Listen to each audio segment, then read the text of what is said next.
Pemirsa, penggunaan bahan-bahan kimia untuk pupuk maupun insektisida telah mengakibatkan tanah menjadi tidak sehat. Anjuran beralih ke pertanian organik pun belakangan ini kian menguat untuk mengembalikan kesuburan tanah pertanian dan keamanan pangan.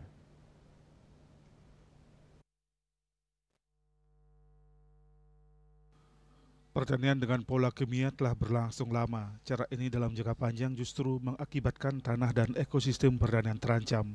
Salah satunya terdegradasinya kesuburan tanah.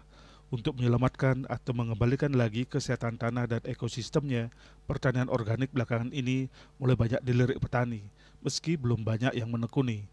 Menurut Rektor Universitas Dwi Jenderal Profesor Dr. Gede Sedana, pertanian organik memberikan banyak manfaat untuk petani. Salah satunya biaya produksi pertanian yang murah karena bahan pupuk dan pestisida berasal dari alam, menghasilkan produk pertanian yang aman dan sehat, serta bisa menjaga kondisi tanah atau lingkungan tetap lestari dan subur. Untuk beralih ke pertanian organik, diakui Gede Sedana memerlukan modal awal atau waktu yang cukup banyak, serta banyak faktor yang harus dilibatkan bersama, mulai dari transformasi ilmu pengetahuan, teknologi, skill, dan faktor ekonomi. Meski membutuhkan waktu yang cukup lama dalam peralihan tersebut, namun dalam jangka panjang pertanian organik bisa menjadi sumber kesejahteraan petani karena biaya produksi bertani sangat murah, sementara harga jual produk-produk pertanian organik cukup mahal.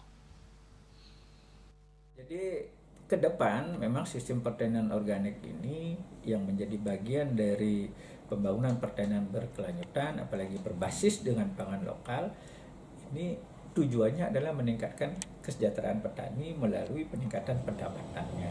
Nah, tentunya petani tidak akan bisa berjalan sendiri, sehingga dibangun satu ekosistem pertanian yang saling menguntungkan. Artinya ekosistem pertanian itu mulai dari produsen, ada petani, ada kelompok petani, kemudian ada penyedia teknologi, kemudian ada pendamping di sana, kemudian ada yang mengolah, ada yang memasarkan. Nah, sampai kepada titik konsumen. Kalau ekosistem ini sudah terbentuk, petani saya sangat yakin akan sejahtera. Artinya ekosistem sampai di konsumen. Jadi konsumen diberikan informasi-informasi tentang penggunaan produk-produk organik. Jangan sampai kemudian dalam ekosistem ini ada yang tidak tersentuh gitu. Nah, disinilah pemerintah hadir untuk membangun ekosistem pertanian yang saling menguntungkan.